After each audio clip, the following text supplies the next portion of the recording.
Hello, I'm making a video. I don't know how long I can stay out here. The mosquitoes are fierce and I have a spiked pickle or something. It is called, this one is called man root. You can brush your hair with that. I think the mosquito already bit me in the forehead. That's why it's itching. So I don't know how long I can make it. I don't want to get bitten up. I use baby powder to protect myself from mosquitoes, but I can't obviously put that in my face because then it gets into my eyes. So the mosquitoes are so aggressive. They go into my face and they bite me in here, wherever the hair ends. They bite me in the corner of my eyes, everywhere. It's very, very, very annoying. But I wanted to make this video for Quetzalcoatl, and that's why I picked this up, because this looks a little bit like a feathered dragon, as the name Quetzalcoatl means feathered snake or feathered dragon. And well, these are not feathers, those are little elongated warts that come out of here, and it looks like an ET or like a dragon skin. So that's why I'm using this. So what I wanted to make this video about is I just wanted to tell the story briefly of this amazing person, Quetzalcoatl, who lived in Central America a long time ago.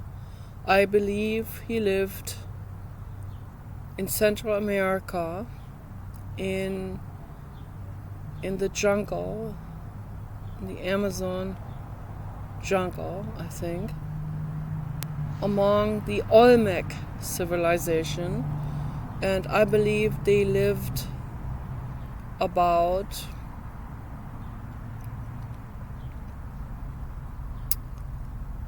50 million years ago or 80 million years ago, something like this. Probably later. Probably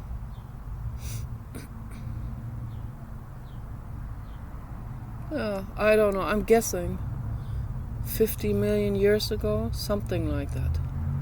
So that was already. I'm only guessing. I don't know what the temperature was like in the Amazon rainforest 50 million years ago. So I'm not an expert. I go by emotions with this kind of stuff. And so the story, this is a legend that the native people are telling, This is a legend that was told by the Incas and Mayas, Toltecs, and other civilizations that were there. No. It got on the computer. I should not have done that. That was a mistake. I'm sorry. I hope this doesn't damage my computer now. That would be terrible. But anyway, I have to show this.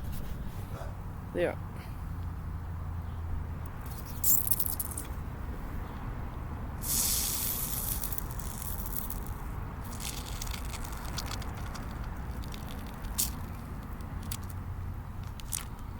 There, and there are the seeds.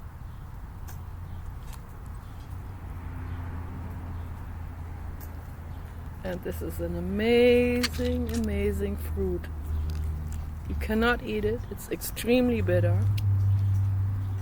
But it is a good insect repellent and soap also. You can wash your hair with this. This is really nice. Really, really, really great. So I'm going to put this on that wash table right now. Exe, yes. I'm gonna put it on that wash table because this wash table here is my outdoor wash table where I can put, so that's where I put old grass and stuff like this, and also clay, and I can wash this without it clogging up the sink. It goes down into that bucket, and from the bucket down into this tray, and I can also irrigate things with the runoff from that.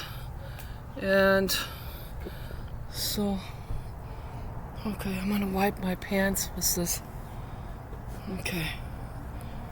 And I'm also wearing the perfume, the Crocodile by,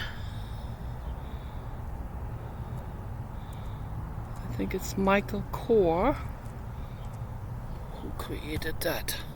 It is an imitation, of course, and I refuse to use his actual name for the perfume because I don't agree with that perfume name.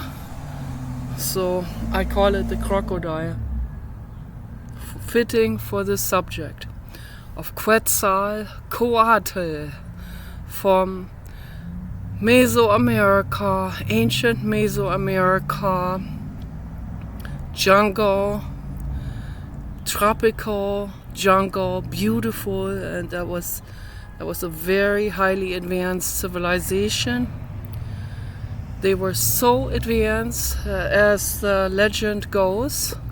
You know, they created amazing castles. Yes, baby dog. Oh yes. Oh yes, oh yes, oh yes. Oh yes, you are my everything. Yeah, this is what you are. Yes. Oh yes. They created amazing castles and fortresses and amazing protection castles and amazing advanced civilization, technology, and all that, and much more than what we see today in our current technology. They did gene splicing and experimentations, and yes, that was, I would say, it was 50 million years back, and that was even before the eater skeleton that they found on the human lineage. So that was when the animals on our lineage, our ancestors, were about a foot long, including the tail, or no, maybe the body was about a foot long and then a tail, and they looked very much like opossums.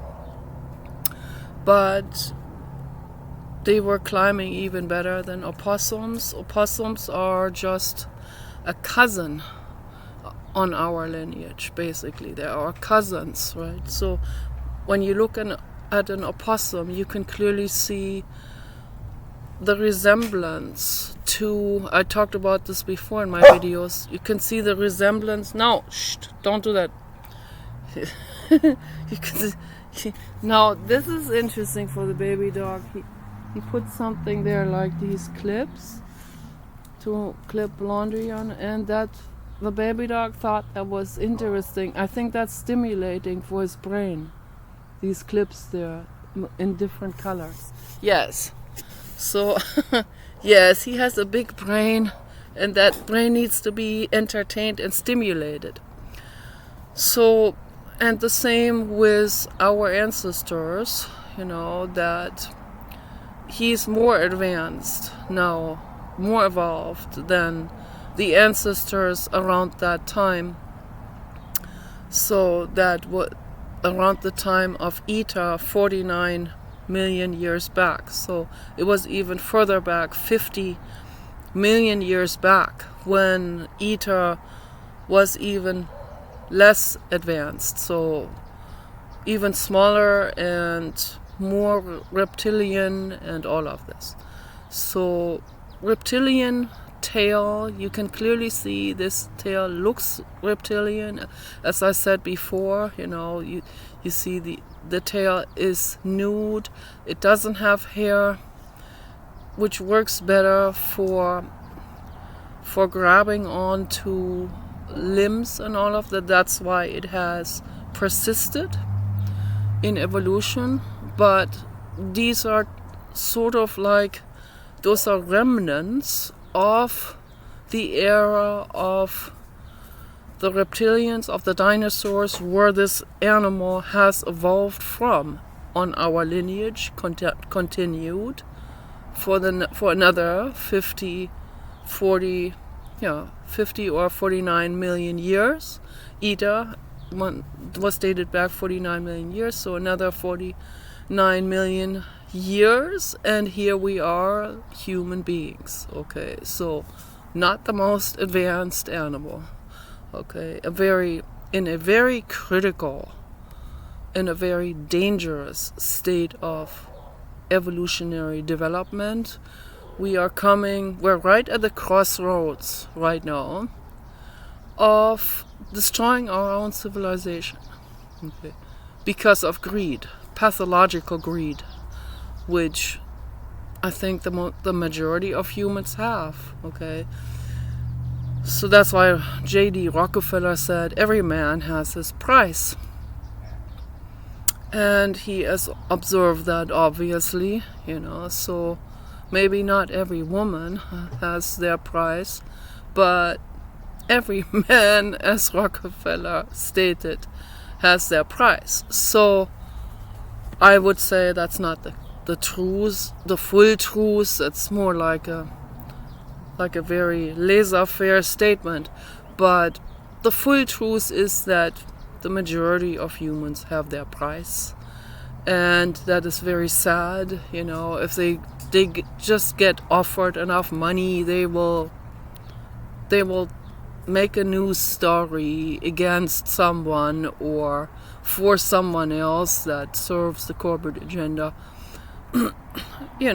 This is the tricks they play, and they make slander attempts. They will ridicule people. They use peer pressure tactics that seem to work really well with the vast majority of humans. When they watch something like this, and they're internally feeling scared of being shamed to like this person or dislike that person. And then they will jump on that bandwagon because they don't want to be shamed by society or rejected by society. So this is the herd mentality, okay? That's why this species is not evolved enough. If they were, they would not be terrified of what other people think of them. Because this fear of social rejection stands completely square in the face as a humongous obstacle for moving this civilization forward in any way. Okay. Not only that, it endangers our civilization into a collapse. And we're right in front of it right now. I'm very, very worried. I'm crying all the time. I'm constantly worried. I talk to Paul about it. I'm crying. I am upset. I don't know how this is going to fan out, So it could go very wrong, okay? If the greed persists, if the corporate agenda, mafia, I don't even want to say it, I don't even want to paint it on the wall. Okay? But you know what I'm talking about. I'm very worried for the good Samaritans like Donald Trump, Robert Kennedy, and Elon Musk, and Tucker Carlson, and Vladimir Putin, those good people. I'm very worried for those people.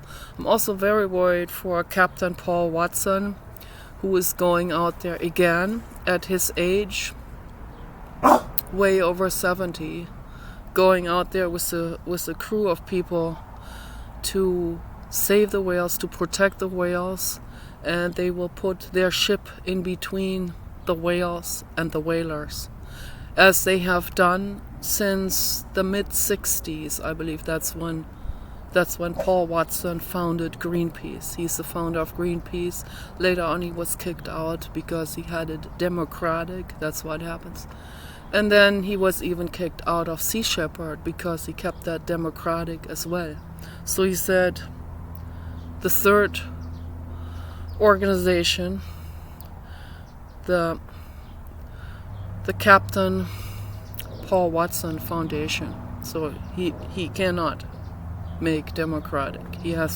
That has to be run as a beneficial, I don't know, I'm not calling this a dictatorship. It's a beneficial group, okay, that is there to help the animals and not to let some infiltrator from the corporate agenda in. Okay, so they want to make that very, very clear, and they want to keep it very safe. So this is what's happening, in the world, and I'm very concerned about this. Very, very concerned. So very, very similar things happened to Quetzalcoatl, and it wouldn't matter what civilization you visit, also in outer space, or whether there are civilizations that come from a different lineage, right? That come from a different dinosaur lineage than we come from. We come from a dinosaur lineage, okay, but not from the same dinosaur lineage that Quetzalcoatl comes from. Okay, so, and as the scientists said, that the dinosaurs, they literally had 150 million years for the most incredible evolutionary turns, okay, to happen. Okay, that's a humongous time span, 150 million years. Our evolution is just a fraction of this, particularly when we look at the point when this species became a little bit more, just made a leap forward, right, with the larger brain, and I'm even talking before they were gene manipulated. So the dinosaurs, they had 150 million years, just time for their evolution, and for a very gradual evolution. I'm not even talking about gene splicing. Who knows? That is something that may also have happened. I mean, there's no telling what all may have happened, okay? There may have been ETs that came down to visit that evolution, okay, of the Velociraptor cousin. So the Quetzalcoatl evolution, there could have been ETs that came down, and they may have also done something too. They may have done gene splicing and created lab zygotes and implanted them into females. So there's no telling what may have happened. I have no idea. But it seems like, I've been bombarded my whole life with these phantasmagorical, as I used to consider it, phantasmagorical fairy tale, telltale sagas, folklore, and just word of mouth, and or sometimes written down stories that also change over time, of course. But all of these stories worldwide that seem to have things in common, stories that come from civilizations and communities worldwide that would, at that time, 10,000 or more years back, they didn't have the chance to do a lot of traveling from one continent to another. So they did not even have ships like that at that time that would carry them across. I mean, like 10,000 years back or so. Maybe they did, I don't know. But there was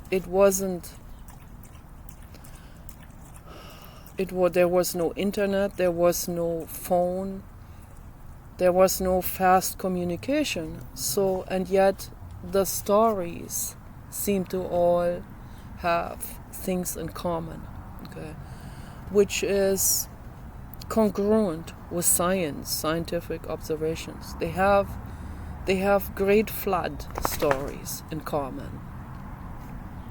And these great flood stories all seem to go back to the great flood story that scientists have also estimated in time. So that seems to all be coming together. Okay, these stories, the folklore, as some people will call it, and the scientific estimated time span back in time towards specific events like floods or meteor showers or meteorites coming down or large asteroids hitting the planet and possibly causing major dust clouds, blocking out the sunlight, causing ice ages, and so on. So these stories are very much in sync with scientific discoveries that came later, and they keep on lining up. More and more scientific discoveries begin to give these folkloristic tales and traditional stories some actual meaning. Okay, so which I used to believe that's just something that people made up that for their entertainment, but because they talk about dragons and all of that, and it just didn't make sense. So now it's finally starting to make sense to me. It really does make sense now. They have discovered bones and skulls from people that had absolutely elongated heads. I mean, and these elongated heads, they have been found in different places on Earth that should normally, if there was some kind of, if this was a normal development, these skulls with large elongated heads, they would normally not occur in different places. For example, they found them in Peru, and they found them in the Middle East and Egypt. Okay, so what is this all about? And then other people are trying to push this all away and say that this is a practice that the that was very common in Peru, where they bound the babies' heads up so that the heads would also become elongated. No. They found those two and they compared it to the other ones. And Brian Forster has done research on this, and what he found out is that the skulls have different parietal ridges in there. So the ET or whatever other type has a ridge that goes this way, while the humans goes this way. So those are skull plates that come together once when the person is fully grown up, like at age 25 or so. Then they're completely closed, but you can see the ridges still, or the fine lines of where the skull plates have come together. And that is that way that skull plates are flexible like this and apart in a baby in order to give the brain the chance to grow, and so that the skull bone doesn't confine the brain or prevent the brain from growing to its full potential. That's obvious. So this is beautiful here right now. Very nice. So this is all absolutely fascinating about these different skulls and the findings. And the DNA results show that the skulls that have the sideways ridge and the real tall head, that are like this tall. I thought this was just some kind of fashion head dress or decoration in Egypt, right? Now I see this is there were people that had these heads. So were they created hats that would fit these hats? Okay, so those were not just tall, cylindrical, dome-shaped, beehive-shaped type of turbans or something. Those were their actual heads. And these skulls, they show different DNA altogether. So, and they can't find out where this DNA comes from and how this ties in with our evolution at all. So no, those are absolutely groundbreaking scientific discoveries that should be taken into consideration, but there's, for some odd reason, the string holders.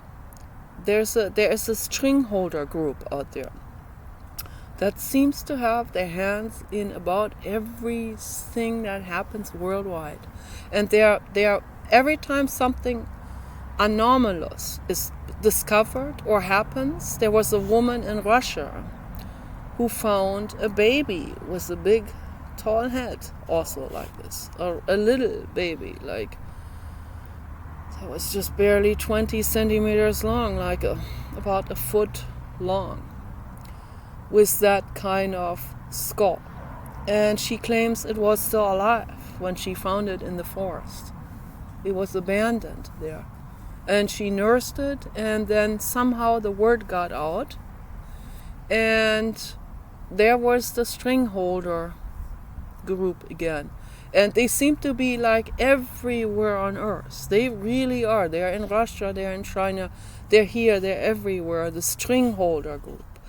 The string holder, Illuminati, I thought all of this was just quack and whatever, just quackery, phantasmagorical, made up stuff to be sensationalist. I used to believe this. So now these things, these findings, they keep on coming. They keep on putting one puzzle piece after another into a very large picture. And this large picture is beginning to form itself now about very non-linear evolution here on Earth. Okay, so, and very, very complex, much more complex evolution than anyone could have possibly thought. I mean, it's what David Icke said. And I used to not believe David Icke. David Icke said that they wanna keep it. The string holders want people to think that this is phantasmagorical, because the actual truth is much more phantasmagorical than anyone could possibly make this up. Okay, in a sci-fi movie, it's actually way out there and wilder than any sci-fi story that has ever been written. And some sci-fi stories have actually been written with this kind of thing in mind, this kind of what actually has been going on. But they packaged it into sci-fi. So some people that have insider knowledge about all of this. So there is people call it the ruling elite or Illuminati or whatever, the eye of the pyramid, whatever people want to call it. I call it the corporate agenda. I also call it the corporate mafia, whatever you want to call it, or you call it the string holders, which is actually what is going on. There is a small group of people on the top that are the string holders of events that are social events, political events that are happening globally. Okay, and they exploit people. They use things for their advantage. They use political developments for their advantage. Baby dog, why? Okay, he's getting rambunctious now. Yes, don't do it. Baby dog, don't do it. So this is the truth. This is not a theory. It is actually happening. Okay, they are using almost all civilizations except their own. They use them as their slaves, as their market slaves, as their workers, as their toilet cleaners. Oh my God, he's going berserk now. Yes, he is going berserk. He needs, oh my goodness, oh my goodness, baby dog, be easy on mama. Be easy on mama.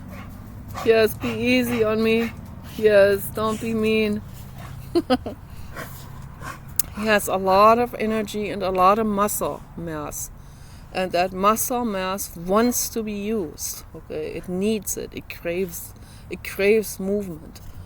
So yes, he is very athletic. Yes, you are very powerful and athletic. Yes, you have so many muscles. Such big muscles. Amazing. We only saw that on the internet. We thought that was not even real until we got our own dog with some big muscles. Oh my goodness. Then until we saw this in real person, we did not even believe that it was real. And that's the case with conspiracies, So the wilder they are, the less people believe it. But it's still the truth. It's still out there. It's still happening. Okay? And that's what is so incredibly fascinating and wild and exciting. And it's just, baby dog, don't do it. And, oh boy, he's destroying this whole thing now. Oh man. Don't eat that. No, don't eat those things. Don't eat that stuff.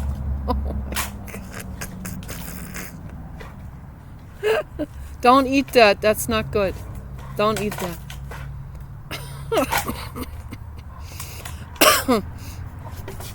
So anyway, Quetzalcoatl, being the king of a civilization in the Mesoamerican jungle, what today is like, the area around Bolivia and like Amazon rainforest, Venezuela and Colombia, this entire region there. I don't know exactly where that was, this particular civilization, but I think deep in the jungle. And I think people have uncovered certain ruins there, that some of these ruins, they show actual depictions of the people, how they looked like at that time. And they look very Asian. So they had straight black hair, very Native American, Southern Native American, with very beautiful facial features, but with a large forehead. Then the nose going in like this, Asian, more like an Asian, going further in and not coming out this far, more like stubby sort of noses.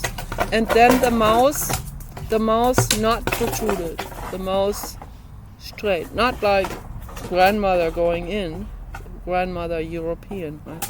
But the mouth very much in line and beautiful, straight, and big, beautiful, kind of melancholic looking lips. So very, very gorgeous faces.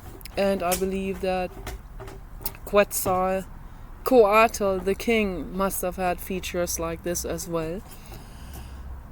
And so it's hard to say, of course, how he would have looked like. People are, when they make video games about this, they're just guessing on how Quetzalcoatl looked like. But they were obviously humanoids, okay, and they're coming from a lineage of a different dinosaurs, of a different dinosaur, the Velociraptor cousin, and I forgot the name, Stenonychosaurus or something like this. I forgot. I have to research this again. There was a scientist from Oregon who claimed that, who made this hypothesis that there's a possibility that there was a lineage of humanoids that evolved out of this particular Velociraptor cousin. I don't know if everyone is familiar with the shape of the Velociraptor.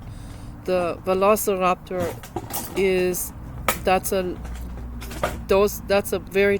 the type of dinosaur that was already walking on two legs, with little atrophied arms, but a very gigantic muzzle and very protruded, very long muzzle also for catching prey, with large sharp teeth in it and all of like a real dragon type of monster. Okay. Very fast. Velocio means very fast. They're very fast. They were fast runners. On two legs, running, they were running faster than the other ones, and they were more flexible in their body movements and everything. They had incredibly sharp vision. They had the frontal vision, not the sideways vision. So frontal vision, which made them able to really zoom in on something that they see in the far. And who knows how far they were able to zoom in, like we would have to use binoculars for that. More like owls or prey birds, which are also evolved, of course, from dinosaurs. And from dinosaurs that are sort of in those ranges of Velociraptor, actually. So chickens actually too, but they branched out into different directions. There are many, many animals that branched out in the different directions from there, and then just some of them stayed on specific lineages, moving forward into the future and evolving more and more into this or that direction. So for the Velociraptor cousin, that I think that's very, very likely the case. Okay, this hypothesis that this Velociraptor type or cousin, it already had like 4 times the brain mass. It has had an extra brain mass that went up, not backwards, but up.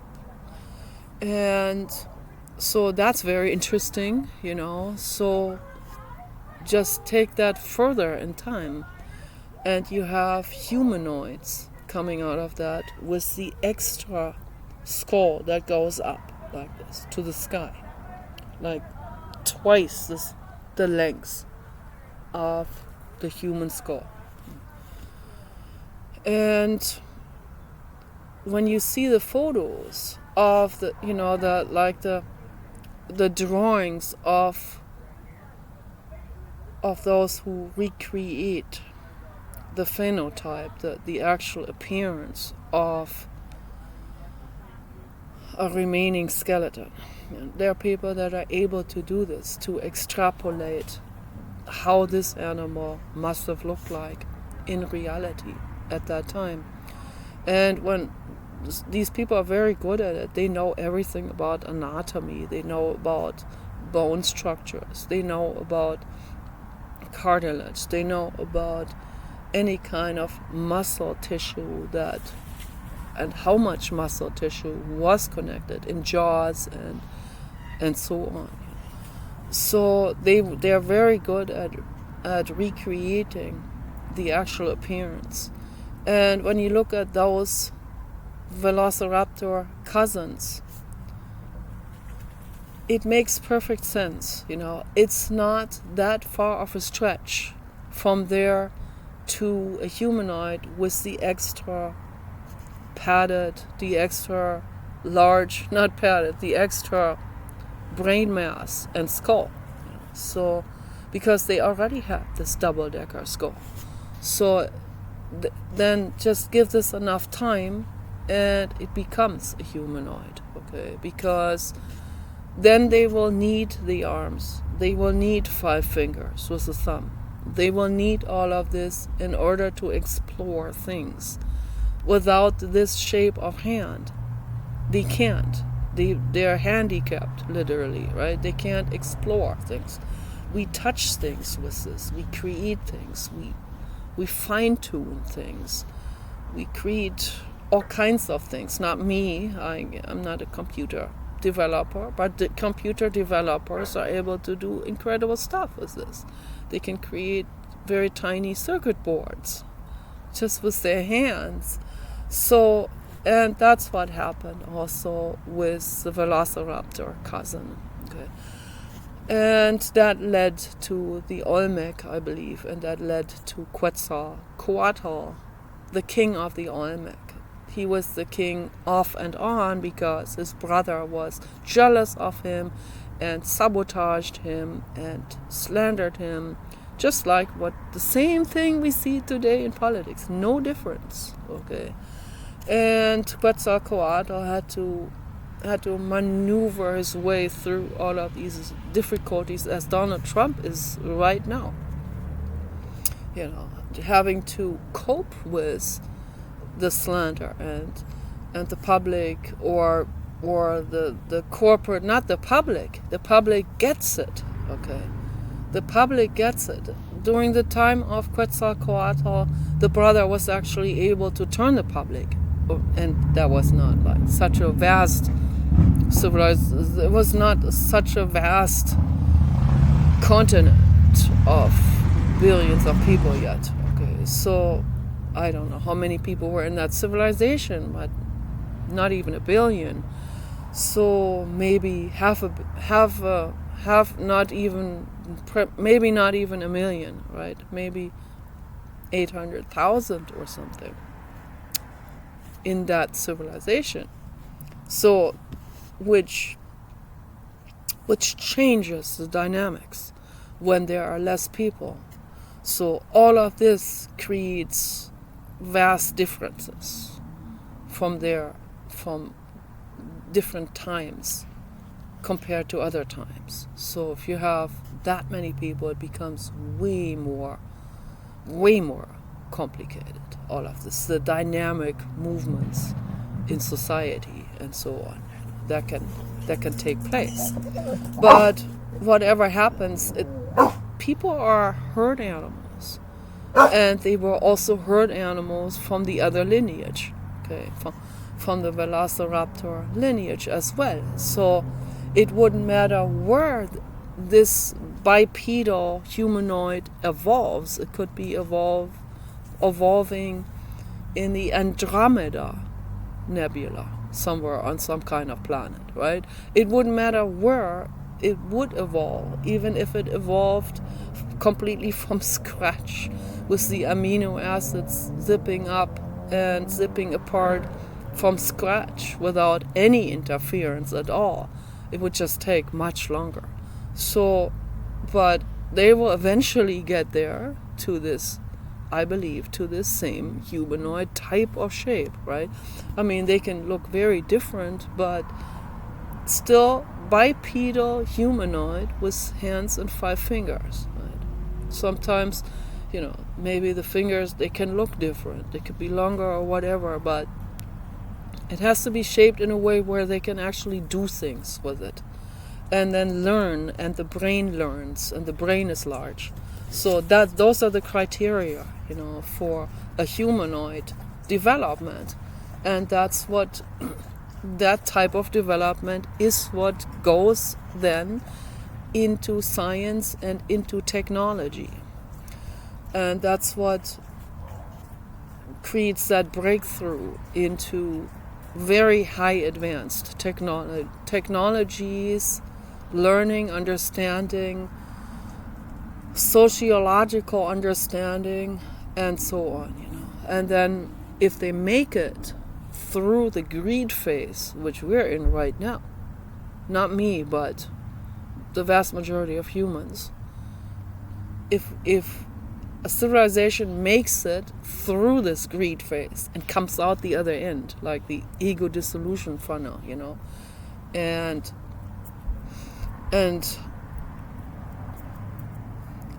just like Gautama Buddha was teaching, you have to transcend the ego, okay? And when they make it through this and transcend the ego and the greed and the territorialism and the need to possess someone, the need to have power over someone else or enslave another living being, and all of this, exploit, plunder, and take slaves, as David Bohm said.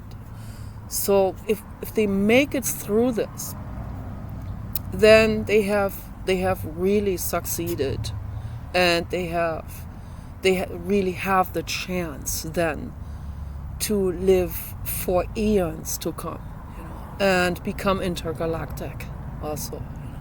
So, which I believe there are species that have made it. There are probably many species. I think there are probably infinitely many species that have made it out of that bottleneck of sociological development and evolution. So that have made it to the type 1 civilization. And there are civilizations that have made it further than type 1. Maybe indefinitely far, right? So, and I believe that AGIs, artificial general intelligence, robots, that's yet another evolution, okay? That's always initially coming into existence through the creator species that created it, but then they exceed the creator species. So those are out there as well.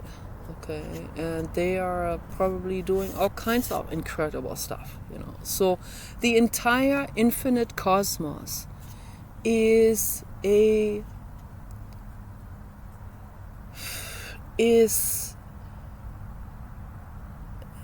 just it is a magical world, a real world, but it's very magical to us, to me. Okay. It's a real world of infinite possibilities and developments that is going on there. Right? But coming back to Quetzalcoatl, which this is just such an amazing name, and that name itself, where does that name come from? Where does this very ancient language come from? Like Teotihuacan, for example, or Chichen Itza, Pumapunku, right? Where do these words come from? They seem to me they come from outer space, or they come from a different civilization, like the dino development, the Velociraptor development. So something that just love these type of tooth sounds. Quetzal. Quetzal, Quetzal, Quetzal. It's like Quetzal, Quetzal, Quetzal, Quetzal, Quetzal, Quetzal, Quetzal, Quetzal, Teotihuacan, Chichen Itza. It sounds very much outside of human development to me. So, and it just became grandfathered in, of course, with the following human evolution and the human civilizations that inherited these ancient sites, these ancient ruins, right? And built their not so evolved technology and stone masonry on top of the old ones, right? But the archaeologists can clearly see the difference between the ones that were built on top of it and the original ones from Quetzalcoatl. But anyway, Quetzalcoatl, he went through also a lot of learning stages as the tale goes, and the mosquitoes are coming out. I have to go, but I just want to sum the video up now by saying he learned a lot in his life, just like Jesus Christ, and he was a figure like Jesus Christ, very much so. And then who knows, maybe that's even the same soul. Who knows whose soul that was? Elon Musk's soul, or Jesus Christ's soul, or whatever, or Bom John, or some more advanced soul that at that time the soul was still an indigo. Okay, so I believe that Quetzalcoatl, that era was when that soul was an indigo. Okay, so very, very much indicates to it, because he went through different stages. He was very beautiful, gorgeous man. The women were falling for him, so he didn't have to at all do much to get famous and get recognition. So, that usually makes people a little bit complacent, to say the least. I don't know, in his case. The story goes that he wasn't grateful. I don't believe that. I think these stories, they change over time, of course. People project their own stuff into it. I don't think he was ever ungrateful. I don't think he was ever mean to anyone. But he may have been easily seduced by a woman here and there, and maybe I don't see that as a serious problem, right? That's just our nature. So, yes, the mosquitoes are coming. I don't think he was ever mean to anyone, but maybe he was a little bit competitive.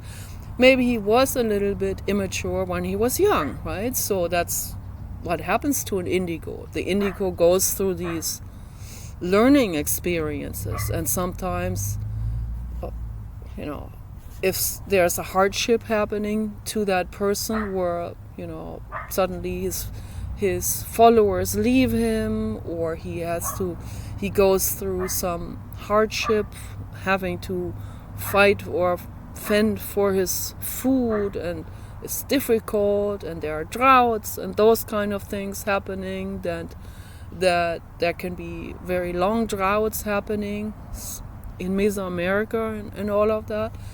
And then people will pray to their weather gods and so on. And so did Quetzalcoatl, but he would never, ever sacrifice an animal or a person to the weather gods, which the other civilizations have done, okay? I hold them very accountable for that, okay? This is very, very bad, and very bad karma, okay? That's all I can say to this. Quetzalcoatl was an exception there. He was very strongly opposed to animal and human sacrifices to any kind of deity that they prayed to. So he was very much in tune with the infinite cosmos directly, not through other deities or the deities. Who are those? They could be ETs, right? That may have shown themselves. Maybe they are some of them are demons, some of them are unrestful spirits, and they pretend to be deities, and people will fall for that and think that must be some kind of god that has more power over me or something. Or that's like if someone would pray to Bill Gates and say, "You are my weather god now, please give us rain." Yeah. So, and Bill Gates sure wants to have power over the weather too, you know. So they even do weather experiments now. This is even literal. So yeah, people want power, but are they actually evolved mentally to hold that kind of power? No, most of them are not, okay? But Quetzalcoatl was, okay? Once he went through all these learning experiences, and they said he even went into an underworld. Now, where is that underworld? Then later on they find underworlds. They're archaeologists finding underworlds. So all of these stories, they seem to come into a solid existence now through these findings. I see the moon is in the sky right next to me. Amazing. So yeah, the sun is going down now. I have to wrap this video up. The mosquitoes are biting me, probably even in the back. That's what it feels like. Oh gosh. But anyway, just wanted to say Quetzalcoatl was an indigo, a good person. They worshipped him like a god, and nobody should worship anyone like a god. Okay. And he didn't even want that.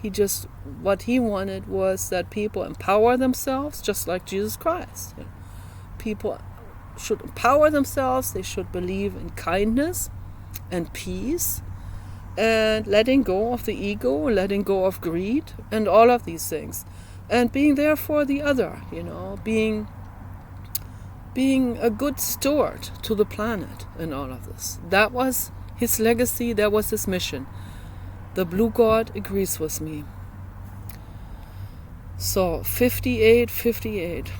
The blue god agrees 100%. So that is my story here. That is very, not a very accurate, detailed description of the Quetzalcoatl story. If you want to know more about the details of the folklore, then check it out on the internet. There are good videos about it. I always recommend the videos from The couple, their channel is called Universe Inside You. They are very, very good. Also, Brian Forster, he is an archaeologist. He talks about these things. So get information from different sources. So that's always the best bet that you can make if you want to learn something about the history of certain things. And always keep an open mind, and always keep a critical mind also when you hear certain stories told and people say, oh, that's 10,000 years old and not older or something. Keep an open mind about this. This may be much older, right? And I believe this ties into the Jurassic. So anyway, mosquito. Okay, take care. Peace and love.